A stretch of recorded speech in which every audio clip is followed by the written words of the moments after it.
Bonjour chers amis, quelle joie de vous retrouver ici à l'Eden Cinéma, cette salle de cinéma virtuelle qui vous propose de vous donner quelques clés pour revoir avec un regard chrétien un film qui ne l'est pas forcément explicitement à la base, un film que vous connaissez la plupart du temps, j'en suis certain en tout cas pour le film qui nous occupe cette fois-ci. Voilà bien longtemps qu'on ne s'était pas revu sur cet écran. Merci à toutes celles, tous ceux qui m'ont envoyé des petits mots pour me dire quand est-ce que tu nous reproposes un film. Alors voilà, toute chose arrive en son temps, il suffit de persévérer, comme le dit une amie. Vous avez persévéré, tant mieux, nous revoici ensemble et on verra à quel rythme, ça dépend de l'actualité aussi, bien évidemment. Le film que je vous propose de revoir quand vous aurez un moment, en le téléchargeant légalement, je vous fais confiance, ou tout simplement en prenant le DVD comme moi, c'est La Cité des Anges. Un film de Brad Silberling de 1997-1998 pour sa version francophone avec Nicolas Cage et Meg Ryan.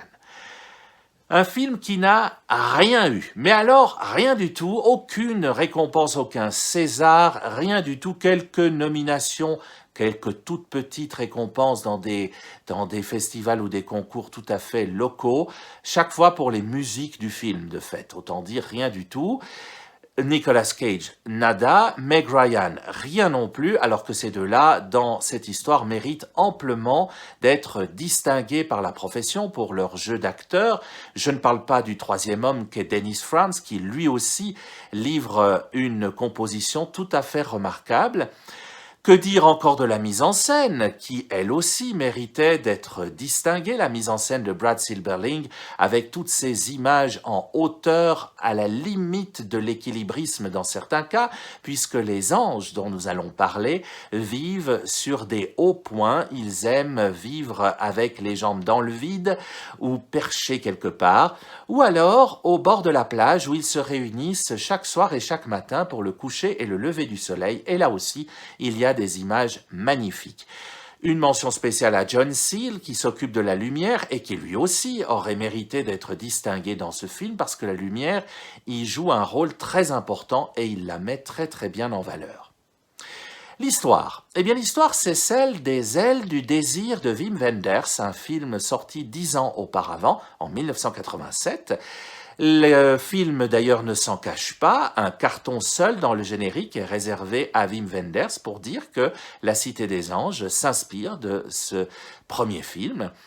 L'histoire c'est donc celle d'un ange, Seth, interprété magnifiquement, je l'ai dit, par Nicolas Cage, un ange qui va tomber amoureux d'une humaine, interprétée, elle, vous l'avez deviné, par Meg Ryan. Cette humaine, Maggie, est chirurgienne à l'hôpital de la Mission, ça ne s'invente pas, à, devinez, Los Angeles, la cité des anges, bien sûr, d'où le titre du film d'ailleurs. Seth va donc tomber amoureux de cette personne qu'il voit s'acharner à sauver des vies qui n'y arrivent pas toujours. Il va tomber amoureux de cette belle Maggie. Le dilemme, évidemment, doit-il déchoir, c'est-à-dire tomber sur terre pour devenir lui-même mortel, mais pouvoir vivre l'amour avec l'élu de son cœur, ou doit-il rester un ange, invisible à ce moment-là de celle qu'il aime, parce que les anges, dans cette histoire, ne sont visibles que de certaines personnes bien particulières, les mourants, les personnes que les anges s'apprêtent à emmener, mais aussi les enfants. On y reviendra tout à l'heure lorsque je vous parlerai de la Bible. Maggie, au départ, est une personne explicitement non croyante. Elle le dit, je ne crois pas à tout ça, alors qu'on lui dit, il vit. Cet homme qui vient de mourir sur ta table d'opération, il vit, mais pas comme vous pensez. Elle répond, je ne crois pas à ces choses-là. Réponse, elles sont pourtant vraies, que vous y croyez ou non. Il y a comme ça dans ce film un certain nombre de punchlines, un certain nombre de répliques que l'on prend en pleine figure, notamment sur le plan de la foi. Seth est donc l'ange interprété par Nicolas Cage. Il y a un jeu de mots en anglais avec son prénom, Seth, puisqu'il va découvrir peu à peu les 5 sens. En anglais, sense, Seth. Il y a un joli jeu de mots à travers ce prénom. Cela culmine évidemment dans la description d'une poire et du goût qu'a la poire. Je ne sais pas quel goût a une poire pour vous, va dire Tess à Maggie. Et puis, il y a, je vous le disais, ce troisième personnage qui est Dennis Franz. Dennis Franz qui joue le rôle d'un ange déchu. Un ange qui justement a choisi de devenir humain par amour pour une femme. Il s'appelle Nathaniel. Là aussi, il y a dans son prénom quelque chose de biblique, comme d'ailleurs dans le prénom Seth, mais j'y reviendrai dans quelques instants.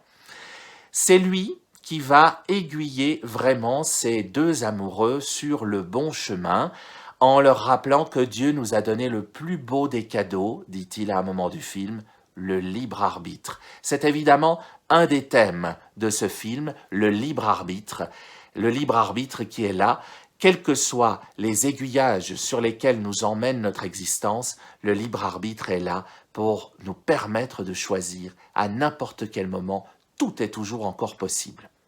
L'autre grand thème de ce film, évidemment, c'est l'amour, cette magie noire qu'on appelle l'amour, chantait Frank Sinatra, une chanson qu'on entend exactement au milieu du film, chantée par Seth, ce n'est pas un hasard, évidemment. L'amour avec cette phrase somptueuse que va dire Seth beaucoup plus tard dans le film, « Je préfère avoir connu une seule bouffée du parfum de ses cheveux, un seul baiser de ses lèvres, une seule caresse de sa main que toute une éternité sans elle. » Après cela, il n'y a plus qu'à se taire, baisser la lumière et vous proposer la bande-annonce de l'époque. On se retrouve juste après.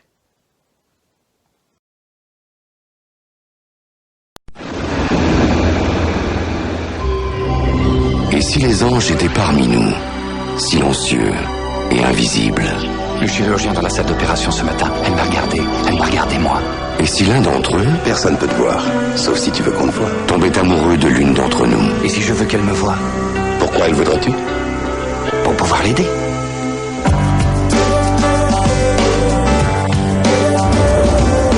Êtes-vous un visiteur? À qui rendez-vous visite?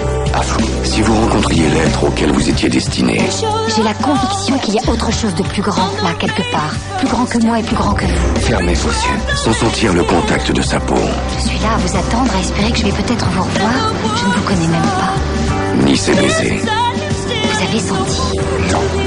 et que vous ne puissiez pas vous fier vos yeux, Je veux te voir. croiriez-vous quand même Laisse-moi te voir. à l'amour? Reste le temps que je m'endors.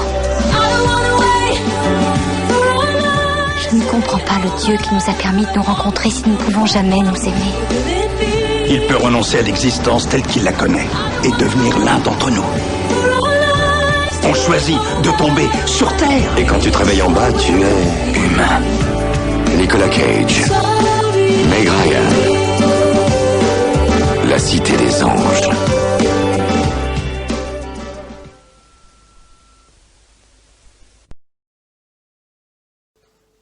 Oui, c'est une bande-annonce comme on en faisait dans les années 90. Elle dit peu de choses du film, elle est très commerciale.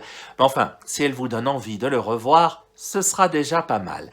J'en viens aux liens bibliques de ce film car ils sont nombreux. D'abord, il y a toute une série de clins d'yeux à travers les noms des protagonistes. Seth, l'ange.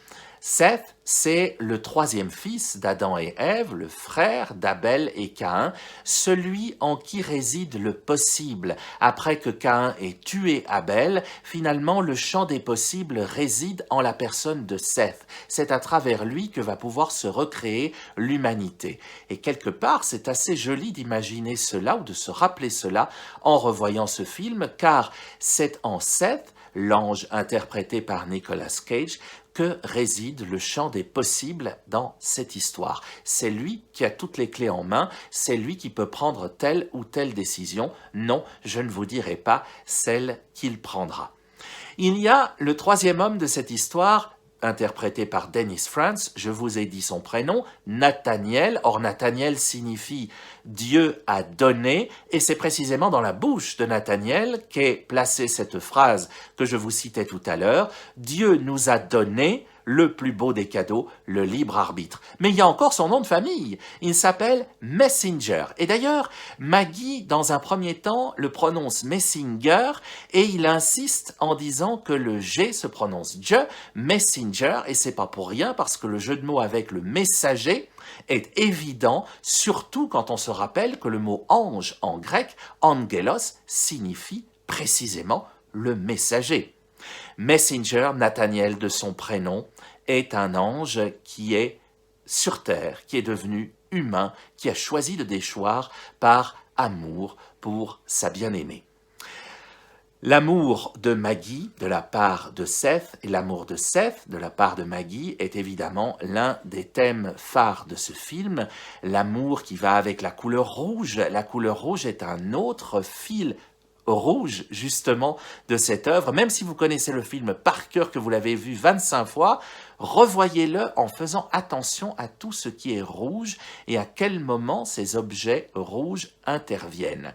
C'est tout à fait fascinant. Depuis la compresse rouge que l'on croit avoir oubliée dans la première opération chirurgicale, jusqu'au fumigène rouge d'une scène que je ne vous divulguerai pas tout à fait à la fin du film, eh bien ça passe par le cœur que Maggie tient dans ses mains, ça passe par le feu évidemment, ça passe par ces clignotants rouges pour prévenir les avions qui se trouvent sur les hauteurs, sur les gratte-ciel, ça passe évidemment par la couleur du panier à fruits qu'on va retrouver 2 fois, ce panier qui est tout à fait capital puisqu'il va s'y glisser des poires, justement. Vous savez pourquoi je dis ça si vous connaissez le film. Ce rouge que l'on va retrouver donc jusque même dans le pot de glace de Messenger à l'hôpital. Faites attention à la couleur rouge, ça vaut la peine. Mais évidemment, le thème biblique par excellence, ce sont les enfants dans ce film. Les enfants qui, eux, voient les anges, les enfants qui les reconnaissent. Toi, tu es comme grand-père, dit une petite fille à Seth à propos de Nathaniel.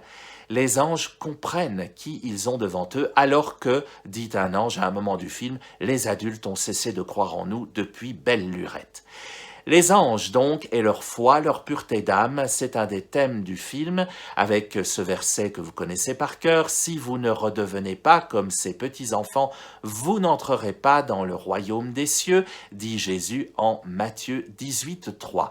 Mais 7 petits versets plus loin, Matthieu 18:10, vous avez cette phrase moins connue qui colle tout à fait au film, cette phrase qui dit « Gardez-vous de mépriser un seul de ces petits, car leurs anges contemplent sans cesse la face de Dieu. » Voilà de quoi revoir le film à frais nouveaux, surtout dès le début, avec cette petite fille à qui Seth pose sa question préférée, « Qu'est-ce que tu as préféré sur Terre ?» Et la réponse de la petite est adorable, « Les pyjamas, figurez-vous, les pyjamas. » Mais ça va aussi avec une phrase biblique qui dit « Dieu comble son bien-aimé quand il dort ». C'est une phrase du psaume 126, le verset 2 pour être précis. Mais oui, si vous aimez les pyjamas, eh bien, vous vous rapprochez de Dieu d'une certaine manière, certainement. C'est en tout cas ce que la petite fille du début avait, semble-t-il, compris. Et puis vous avez un autre livre que la Bible dans ce film, un livre d'Ernest Hemingway, un livre dont on ne voit le titre que anglais dans le film, A Movable Feast, mais c'est bien sûr Paris est une fête, célèbre livre d'Ernest Hemingway, un livre, si vous l'ouvrez, dans lequel l'auteur indique ceci en préambule, ce livre peut être tenu pour une œuvre d'imagination, mais il est toujours possible qu'une œuvre d'imagination jette quelques lueurs sur ce qui a été rapporté comme un fait. Voilà qui colle également à ce merveilleux film qu'est La Cité des Anges, que je vous invite à revoir de toute urgence. Quant à nous, on se retrouve sur le même écran une prochaine fois. Prenez soin de vous et retournez au cinéma dès que vous le pourrez. Ciao.